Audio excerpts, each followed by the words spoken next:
painting such a visual picture of the future and what it might look like. And I have to say, it's exciting, and I'm a tech optimist as well, but I have to say it's scary also. We hear this a lot, yeah, and around us. A world where we live in, where your phone knows when you go to sleep, your watch knows when you leave the house, your fridge knows when you're hungry. This type of data in a world where it's being transferred among each other like a commodity. You know, in the old days, oil used to be the big commodity, and now it's, you know, what's on your mind. And one thing I've learned is for every system, there's a systems administrator. I was reading from Edward Snowden, the whistleblower of the NSA, how he said every system has a human element to it. That human element for the NSA was him, and he was the one who decided to leak the information. Now, with this type of sensitive information, or when I leave the house, and that getting into the wrong hands of people, how vulnerable are we making ourselves as a human race? And just touching upon the part you showed there about the child getting used to using technology, what about getting used to being part of a system where they have no liberty or they have no freedom? Yeah. Well, this is really a very interesting point of view. I'll tell you something. When I discovered that actually the younger generation, I'm blessed. I have 5 children aging today from 30 to 50, and I've seen the evolution. Even among my children, I'm not saying me, the youngest, when you tell them this is a risk on your privacy, they don't seem to care much about it. You have to make them, you have to tell them why. You have to, so in the beginning you tell them, no, somebody can. So there is a work, when there is a new ecosystem, we have an obligation to just think and then analyze, open eyes, mind, and tell them and bring them a little bit to ask the right question, because they don't care. Yeah. Privacy, I don't care if the people, it's so convenient for me. It's so convenient. We care. We have constantly things, and honestly, I'm a person that is always, because of my role initially, but I always have this paranoia of being hacked and having somebody accessing information from the company or private information. They have a different thing, so that's one. Now, every technology creates malicious capabilities, but creates the antidote. I was having a meeting with what we call our TSRM people today, and I myself, I'm always pleasantly surprised of the capabilities that technology is doing. We have to invest in that. It doesn't so we can always say, we regret the time when we lived simply, our houses were open and we can just push the door and enter, and today you're putting one alarm and another alarm and then a gate, and yeah, but that's an evolution. We can spend our time complaining about that, or we can say fine, but there are other things that are in life. So I don't have an answer, but the thing is, if one day you have, because we are told that in few years you will have computers that will have the intelligence of human brain. And for $1,000, I mean, somebody can correct me, but for $1,000, in fact, you can have the compute power of a human brain, which is huge, by the way. And then you can even induce, my dear friend Joey Ito, who is the head of the MIT Media Lab, we were talking about that. You can have as well induced reaction on human brains by computer. So if we reach a time where you can have guided people, like, remotely controlled people, that's dangerous, because who will hold the remote control?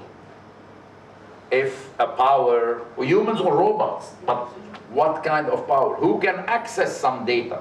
More importantly, who can modify data? If I take medical data, maybe it's not so important. I mean, maybe I'm making a big thing of somebody looking at the file of Osman Sultan and saying, oh, he has this level cholesterol, that. But then when you modify and that becomes your identity, your medical identity, that could be serious. So there are various levels in the data, because you mentioned the data. On the other hand, there are data coming from these various sources. I mean, today I could show you what, from a telecom network, the richness of data you can have, the movements, and even the prediction things. Imagine data coming from telcos, from road authority, from municipality, from retail, credit cards, banks, healthcare, etc., all this, and the richness. So it's very important to define when it has to be anonymized, where for statistics, and when you know that this is Paris or this is Osman, who can access? Because this data can be very helpful for some entrepreneurs who have an idea, etc. This is why you have a law for open data.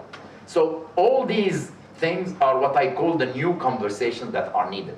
A lot of them are happening, by the way. But putting the human and the well-being of humans and society at the heart, somebody has to be there and always remind, this is what we need to do. Do you think we need some sort of global ethics committee? Because now technological development is a global thing. Data is now a global thing. Do we? Mr. Negroponte, who is actually the founder, I think, of the Media Lab in MIT, said, maybe we need a WCO, a World Connectivity Organization, that will work on all these things. But the thing is, in my opinion, even these organizations, and I know that some might disagree because that's a heated debate, but I like it. Even some organizations that were created after the Second World War in order to oversee the new orders of the new world, like the World Bank, IMF, WTO, are at risk of becoming obsolete because of these changes. WTO, I'm sure that everything related to the capabilities of e-commerce, the change of e-commerce, the payments that are having, that is not factored there from a point of view of the whole ecosystem. So that was discussed during the WEF, that was discussed during, so there are interesting debates at the global level. I am a person that believes that these conversations should be as much as possible global, should be at the level. We have endless debate with my dear friend, Dr. Kamal, sometimes. He believes that I'm too much of on other things, including in the telco. We have very interesting and heated discussions sometimes. Now, you spoke a little bit about your early career with France Telecom. I believe that was 1983? Mid-1983, yes. Mid-1983. Yeah, but I was extremely young. I was a young, because these guys, how old is this guy? No, I was a child when I started. No. Well, I wasn't born at that time. So, is that something nice to say? Yes. Now, I believe it was a pivotal time, though, because it was the blockchains of that era and the big data of that time was mobile telephones and the internet. Mid-90s. Right. Mid-90s. So and that was, actually I started in a telecom group, not at all in the telecom field, but in what became, when I mentioned the internet, I started in that field, the Minitel, sorry. Yes. The Minitel and online information. And that became the internet concepts and dealing with that. So, and I moved mid-90s when the mobility story was becoming. I moved then to Egypt. I was managing the bid that the group made for Egypt. We won this bid. I was privileged because they asked me to set up the company, being the CEO. I stayed 8 years at the helm of the company. And then I had the immense privilege of being called by the people who were setting up Du governments, because Du is owned by, to do the same thing here in the UAE as the second operator. And how did you look at the future at that point in time when you were starting your career, not just yourself, but people in the industry, and what you were expecting to happen with these new technologies? And now that we're in the future, how has that actually played out? Was it the same, or were there some ridiculous... You know, if I tell you I was predicting everything precisely, then I'm a stupid person, because I should be multi-billionaire. I should have invented. So, no, it's not the case. But no, honestly, what I like to take pride in is what I call the view of the end game. Let me give you an example. I knew that this Minitel story, internet later on, and the mobility later on will come together. And I knew that this mobility will be much bigger than we anticipated. When we went and the bid to Egypt, I had to fight and impose a slogan. The slogan was a mobile in the hand of everyone. Yeah. By the way, in a country that has at the time 85 million people, Egypt, the largest in the Arab world from a population point of view, penetration, which is the number of, was 0.01%. There was 30,000 people. So even in the group and the experts and the business planners, when I said the mobile in the hand of everyone, what? This is over-promising, this will not happen. But I insisted because I knew that this mobility story will be irreversible. That's one.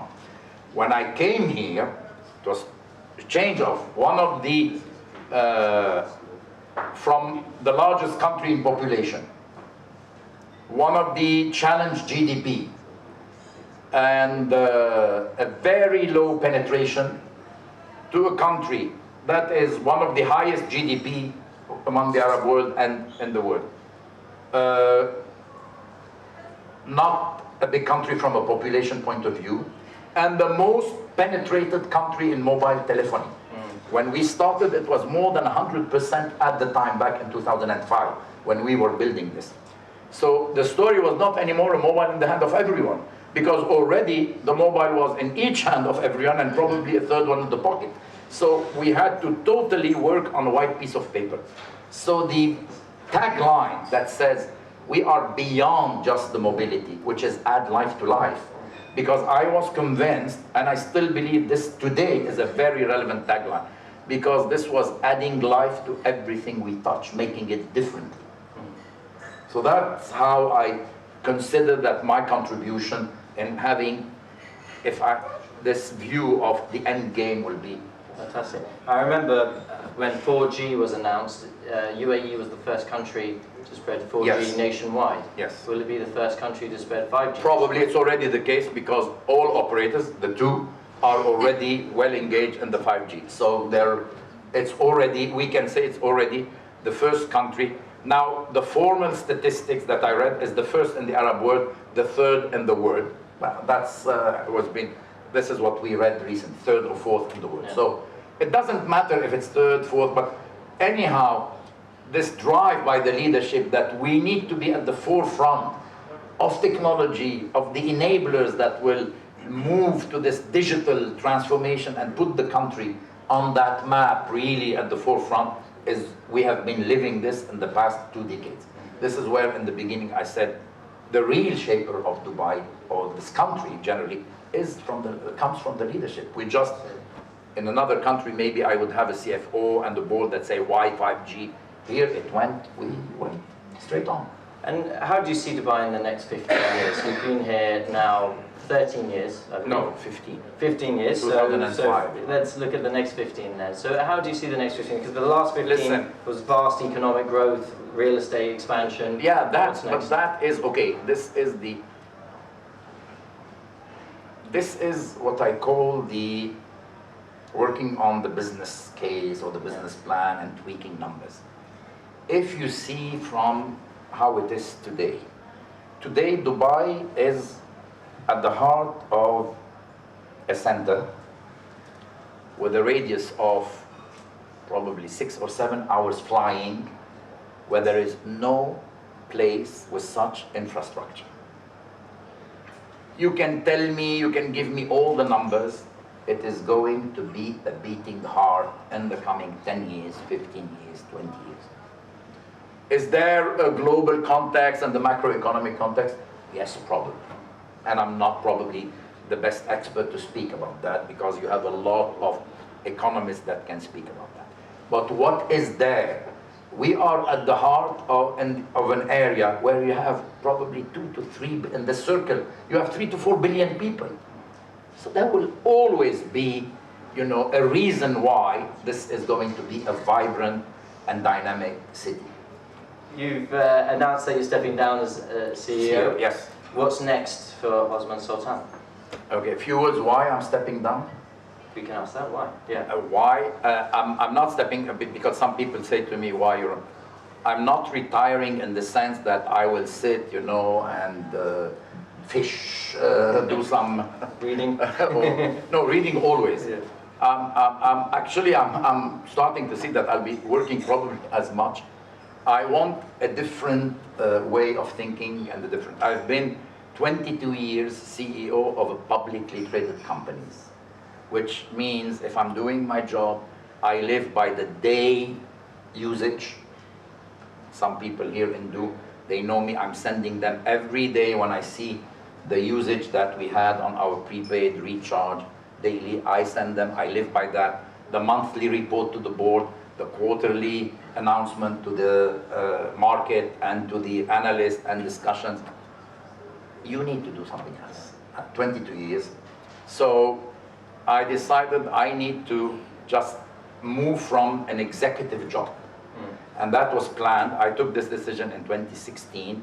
I announced it to my board. We put in place a CEO succession plan.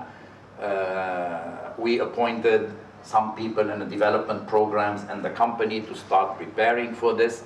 And then I set the date at the time, come 2020.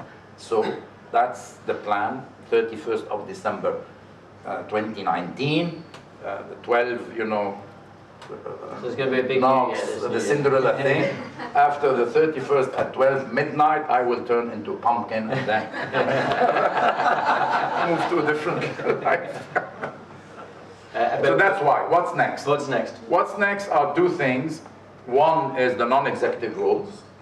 I like to be, when I have some conversations to be there. And the second is public speaking. In the sense that you know, if you don't share some of your opinion, it turns to be a frustration. I'll give you an example. If you are an expert, one of the best experts in something, I don't know, cars, and you hear a conversation next to you of people talking, and you know that you have an opinion that is valuable or could be valuable, and you don't get into the debate, you will feel very frustrated, right? If you are an expert in jewelry, if you are. So this is something I've been doing all these years, more than decades. I like still to be in the conversation. I like it, I enjoy it. That's I'm going to do. And the third pillar is I have been privileged of doing some investments at a personal level in some startups. I like the startup ecosystem.